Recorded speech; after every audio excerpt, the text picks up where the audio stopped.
What is going on, guys? Welcome back to your 20-second tutorial, and in this tutorial we're going to be beginning to talk about something called event handlers.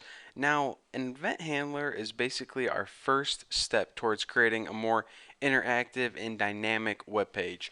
An event handler is basically running a bit of JavaScript code in response to a user action. For example, whenever they roll over a button or whenever they click a mouse.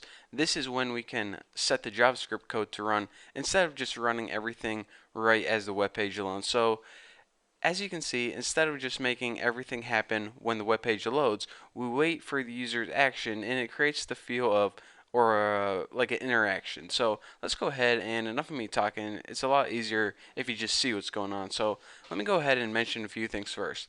First of all, when you're working with event handlers, you don't always need to place the JavaScript inside those two special scripting tags. Event handlers are, it's kind of special. It's possible to make it outside those scripting tags. And for the first example, that's what I'm going to show you guys how to do. So aside from that, I better mention this.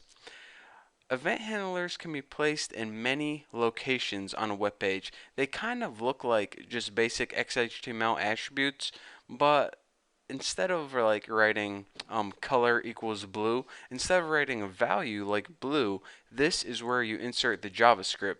So let's go ahead, and I guess it would be easiest for me to just make one. So one place you can insert event handlers are in form elements, specifically form buttons. So let's go ahead and make a form, and we'll go ahead and insert some event handlers in here. So go ahead and make your basic form, and then go ahead and make one input. We only need one input, just a basic button on the screen. And in case you forgot from my XHTML tutorials how to do this, you just go ahead and write inputs type equals button.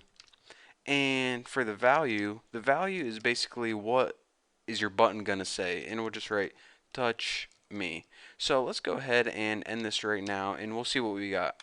We got a basic plain old button on the screen, doesn't do anything. You just click it a bunch of times and nothing happens.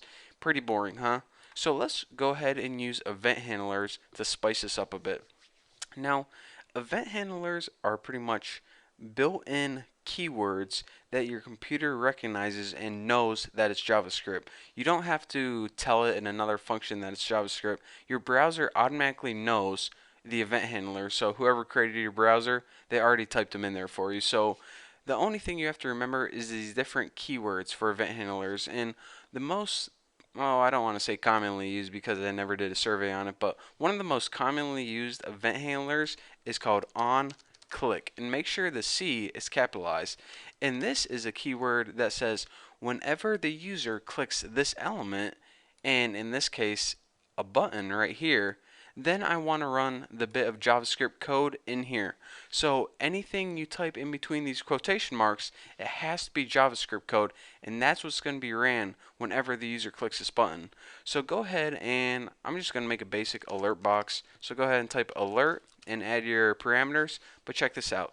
You know, however we make an alert that we usually type some text into it and we put it in double quotation marks like hey now or something like that? Well, since we're working inside an XHTML attribute right now and we have all these double quotation marks, these quotation marks right here tell JavaScript, or excuse me, tell your browser that we're working with attributes. So we can't use those same quotation marks in here. So instead of double quotation marks, we need to use single quotation marks so we don't confuse it. So it doesn't really have an effect on your program at all. It just differentiates between the double ones for your attributes and the single ones for your JavaScript. So go ahead, put single quotation marks in your parameter, and go ahead and write something like or write something stupid. And now, just like in JavaScript, with every statement we have to end it with a semicolon.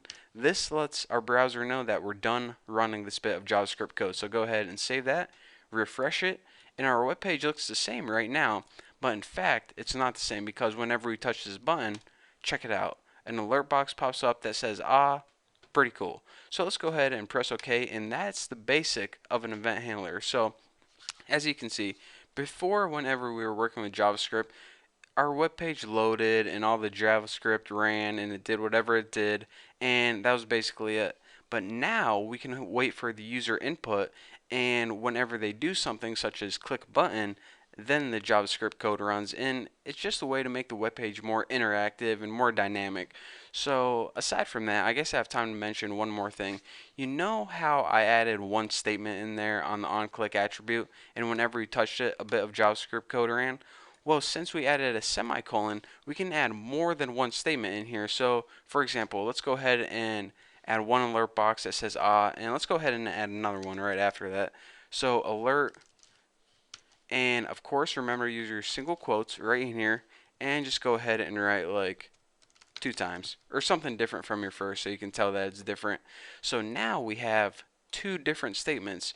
Whenever we click it using this onClick event handler, first it says alert and then it says alert 2 times. Pretty stupid, but hey, it works. So I just clicked the button and it wasn't even in the screen. So check it out. Touch it, press OK, and then it says,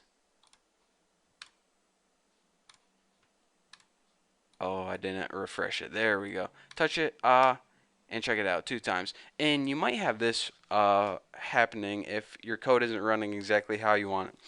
In some browsers, in order to prevent a bunch of ads from popping up, or if you have any like anti-ad, what's it called, antivirus or anti-spyware built into your computer, only one pop-up will pop up. And it's not because your code is wrong, it's because your browser thinks that you're trying to post a whole bunch of ads, so it'll only pop up one at a time. So if that's happening, then that's your browser, not your code. But anyways, what I want to show you guys here is you're not limited to only one statement. You can add more than one statement. You can add 500 if you want. But you see how I added 2 statements right in here? Whenever you have like 3 or more statements, it's probably easier just to add a function, and then whenever you make your function before, you can just add all your statements in there. But for now, this is just a quick example, so there you go. So anyways, that's the basics of an event handler. I showed you onClick in this tutorial, but in the next tutorial we're going to be going over different types of event handlers, and you'll begin to see why they're useful and what we can do with them. So that's what you got to look forward to. If you have any questions, check out my website or ask me on my forum, and I'll be happy to answer them for you. So thank you guys for watching. Don't forget to subscribe, and I'll see you next video.